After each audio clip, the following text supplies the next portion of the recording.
The SnowRunner Phase 2 update, aka Update 10, is now on the PTS server. Here's an explanation of everything that's been added, including modding, new trucks, and the new Canada region. Spoiler alert!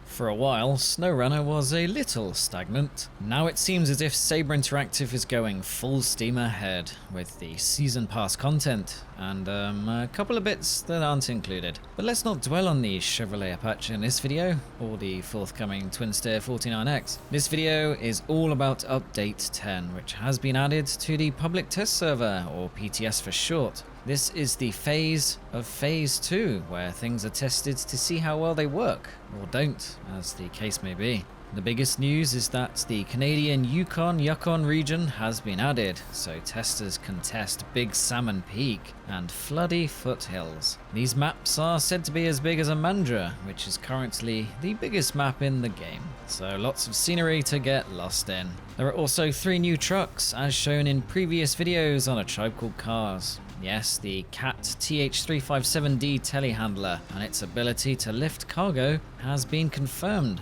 There's also the 770G, which has a dumper truck trailer to carry around rocks. Here's a photo as concrete evidence. Lastly is the KRS-58 Bandit, which was previously known as the Russian truck. It has 8 wheels and looks like a really gnarly milk float, if anyone is old enough to remember what those look like. Saber has also included 2 new vehicle skins for Season Pass owners. One is for the International Scout 800, and the other can be added to the International Loadstar 1700, aka Loady McLoadface. Free content, as in for those without the Season Pass, includes 2 new trials. That takes the total to 4, and these are now accessible in the main menu as opposed to tucked behind the new game option. Remember that they reward you exclusive bobbleheads, and maybe something else this time, if you complete them. There are also new contracts to be done in Alaska and Tamir, building on the addition of new missions in Michigan in the last major update. Plus, trucks can now enjoy new customization options. I'm still waiting for a Tiger King sticker. Maybe one day.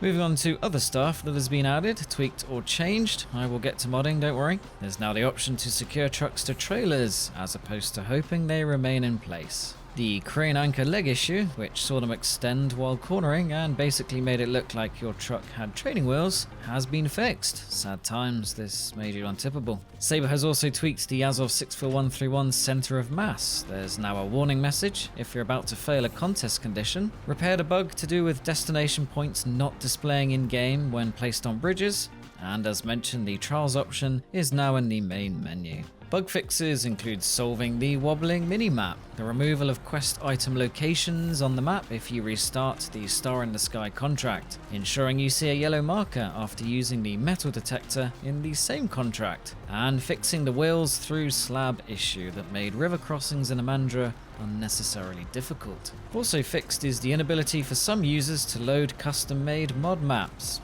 Removal of the dev menu and custom scenarios, and you can now get the trial rewards even if you've not created a new campaign. Co-op adds synchronized weather conditions, and players disconnected from a co-op game can now create their own co-op game without having to restart the application. Option adjustments include the ability to remove the driver when in cockpit view, but not add me, as a couple of you suggested. You can also set the frame rate to 30, 60 or unlimited, and disable the KSI VA thing. SnowRunner should also remember the target display when leaving and relaunching the game. Under the render heading of the forum post, Saber has improved the visuals for waves when you drive through water, improved terrain textures between mud and water in Zimnogorsk, Rift and White Valley, improved wheel tracks on ice patches, and improved how trees reflect in the water. Steering wheels get some tweaks too, including further improvements for the new Logitech G923, which I reviewed on A Tribe Called Cars. SnowRunner can now offer true force feedback. You can also calibrate the brake pedal, and force feedback issues have been fixed for the G920. Lastly, as mentioned by the devs, preparations for the potential release of console mods in Phase 2 are taking place. You can view mods from the mod.io collection in-game. Co-op is also supported on modded maps. Rounding off the list are some other modding related tweaks, such as fixing issues with sound packing for trucks, visual indication when objects intersect, auto refund for mod trucks purchased by players that are then removed, and lastly there's now a regional modding plugin. As with all PTS updates, and in particular this one, expect there to be teething problems and bugs. Publisher Focus Home said that, quote, several things in this build are very work in progress, such as the new missions. Hopefully things go smoothly and maybe, just maybe, we will see Phase 2 publicly released before the end of October or beginning of November 2020. Make it so, Santa Claus, Saber Claus. Anyway, and that's it for this news video. I hope you found it useful. Looks like there's lots of exciting SnowRunner content coming. I may break my own rule and see what the new Canada Yukon region is all about before it's released on console. So be sure to subscribe and sell your home to buy lots of A Tribe Called Cars merchandise. I'll see you in the next video. Take care. Bye.